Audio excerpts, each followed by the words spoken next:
Muita discussão, muita polêmica em toda a França por causa de uma incrível história de amor. A história de um médico que não se conformou com a morte da mulher e que hoje vive sozinho com o corpo dela congelado neste castelo do século XVII. O caso já provocou a intervenção da justiça francesa, que designou um procurador-geral da República para apreciar o problema. Da aldeia de Noailles-sur-Layon, interior da França, fala a repórter Marília Gabriela. Esta é a aldeia de Noailles-sur-Layon, a mais ou menos 400 quilômetros de Paris. Um lugar pequeno, tranquilo, muito agradável.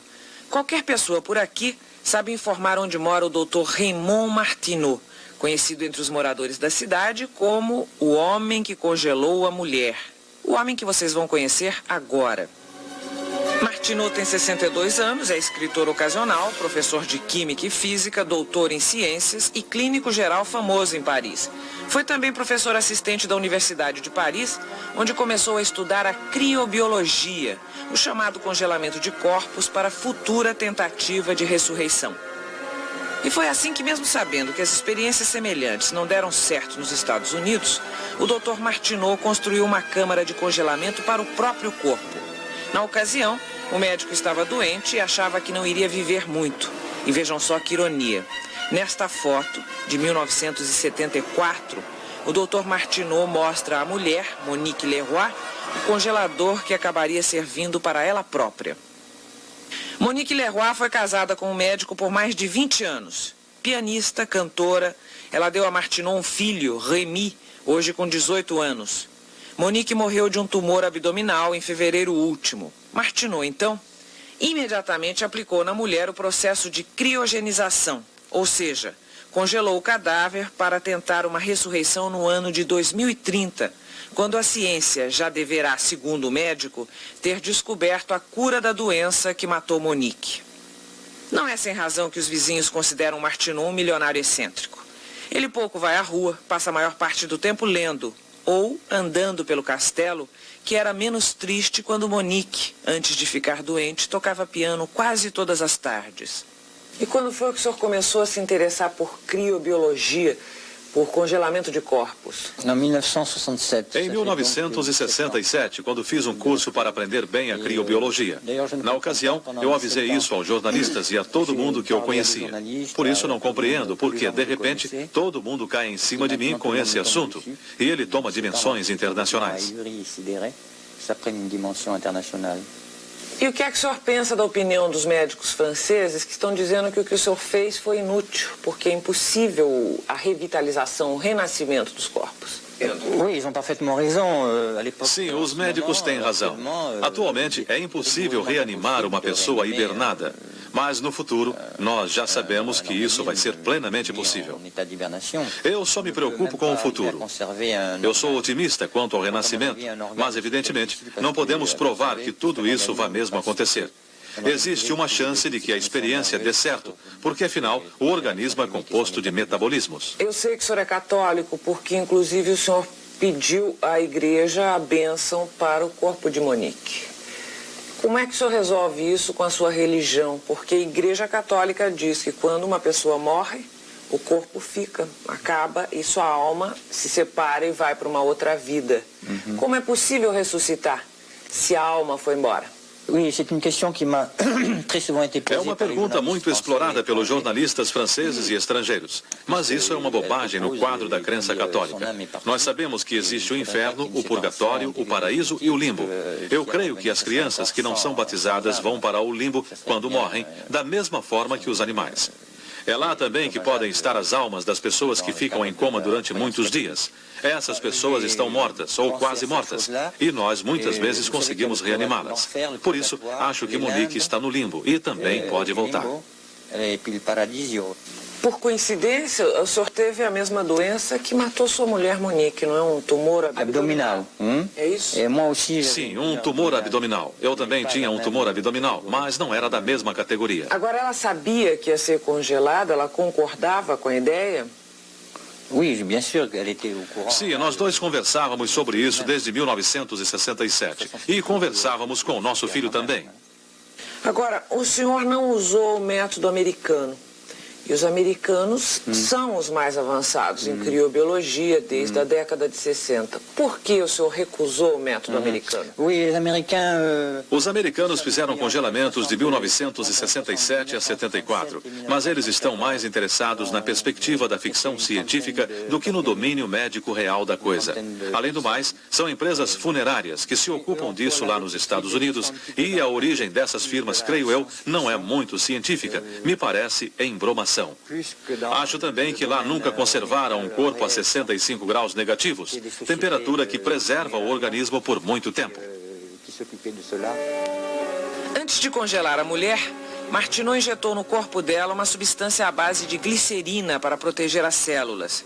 Mas ele não contava com um problema, um defeito no congelador. Isso obrigou o médico a pedir ao corpo de bombeiros uma grande quantidade de neve carbônica para manter o corpo em baixa temperatura. Quando os bombeiros viram que o porão do castelo tinha sido transformado numa câmara mortuária, imediatamente comunicaram o fato à polícia.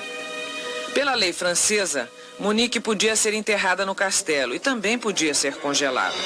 Mas existem penalidades contra a violação de sepulturas.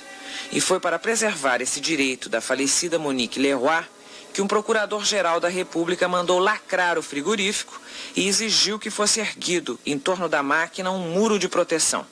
O procurador não quis aparecer, mas me disse que, por enquanto, Martineau está cumprindo a lei e não é passível de processo.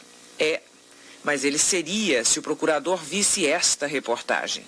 Porque o médico acabou cedendo à minha proposta de documentar apenas para o Fantástico edição brasileira e mostrou o congelador e a cripta onde repousa Monique Leroy.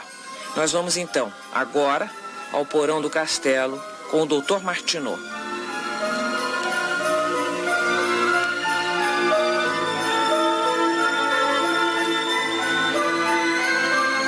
Esse é o corredor que dá acesso ao porão.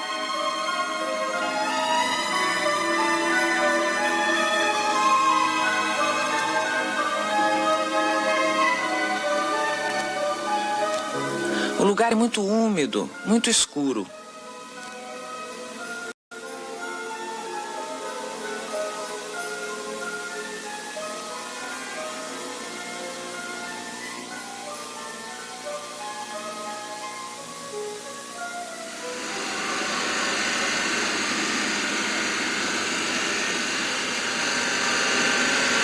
Ali está o congelador, dentro o corpo de Monique.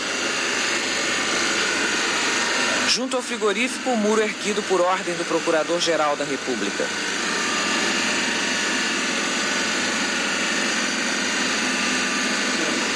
É aqui que o Dr. Martineau controla a temperatura de 65 graus negativos. Perto do termômetro, um alarme que toca se a máquina der qualquer defeito.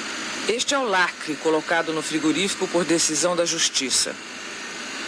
Antes de deixar o porão, o Dr. Martineau limpa carinhosamente o frigorífico e reafirma que depois de morto, ele próprio pretende ser colocado ao lado da mulher para ser ressuscitado com ela no ano de 2030.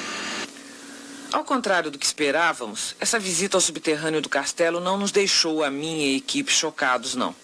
Isso se deve certamente ao fato de Martineau parecer extremamente lúcido e muito seguro do que pretende e do que acredita. E a igreja? Como a igreja francesa vê essa experiência do Dr. Martineau? Sem nenhum preconceito, ao contrário do que muita gente pensa. Quando o padre Peller abençoou o corpo de Monique, o corpo já estava congelado? Effectivement, le corps avait subi. O corpo havia sido preparado para o congelamento, mas para a igreja isso não é muito importante, porque o congelamento é uma técnica científica e contra ele a igreja nunca se pronunciou. Para a igreja é uma pessoa que já estava morta, e como acontece em relação a todos os mortos, a igreja os acompanha em suas orações e estava presente na ocasião. Qual é a posição da igreja diante desta situação? Si vous voulez, le problème pour l'Église catholique est un problème. Esse problema para a Igreja Católica é um problema novo. E não podemos dizer que existe uma posição oficial da Igreja sobre este caso. Mas é necessário que a validade técnica do congelamento seja demonstrada. Falando amplamente, todos os esforços dos homens em lutar contra a morte são positivos, pois Cristo ressuscitou dos mortos. E a cada vez que se renasce dos mortos, significa que se deve lutar sempre contra a morte. Portanto, a Igreja encoraja todos os esforços da ciência pela vida humana. Mas digamos que ela é mais pela preservação dos que estão vivos do que pela revitalização dos mortos. Seja como for, no momento nada podemos dizer da experiência do Dr. Martineau, que é simplesmente uma tentativa de prolongar a vida de sua esposa. Se o Dr. Martineau conseguiu o que pretende, que é reviver com sua mulher no ano 2030, ressuscitar, isso quer dizer que vai estar acontecendo um milagre para a Igreja Católica? Eu não diria que se trata de um milagre, mas de uma experiência científica. Portanto, o problema é saber se se trata de uma ressurreição. Pessoalmente, eu não penso isso. Creio que se trata de uma revitalização. Hoje em dia, o castelo do Dr. Martineau, construído no século XVII, está completamente abandonado. Seria muito caro conservar o prédio e não há empregados.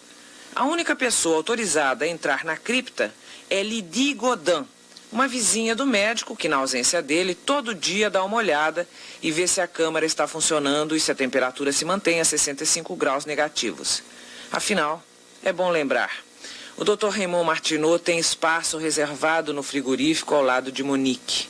E hoje, ele vive apenas em função desse projeto, quase um sonho, de ressuscitar junto com a mulher no ano de 2030. Nenhuma pessoa chamou o senhor de louco até agora? Absolutamente não. As pessoas que conheço jamais me julgaram um louco. O meu caso se parece com aquele ocorrido recentemente da mulher que queria ter um filho do marido que, antes de morrer, deixou o esperma congelado. Isso foi em Marsella, e é mais ou menos a mesma coisa. No caso daquela mulher, os juízes finalmente autorizaram a inseminação. O senhor vai ter que remover o corpo de Monique aqui do chateau? Vai ter que mudar de país? Se a autorização que pedi à justiça francesa para prosseguir a experiência não me for dada, posso doar o frigorífico a algum país da Europa ou aos Estados Unidos. Na verdade, eu prefiro guardá-lo na França para que eu mesmo possa me ocupar da conservação do corpo de Monique. E quem vai descongelá-los em 2030? Os laboratórios franceses, universidades e todos os órgãos que neste momento estudam a criobiologia. O meu filho também poderá fazer esse trabalho. Creio que ele estará presente na ocasião e acho isso formidável.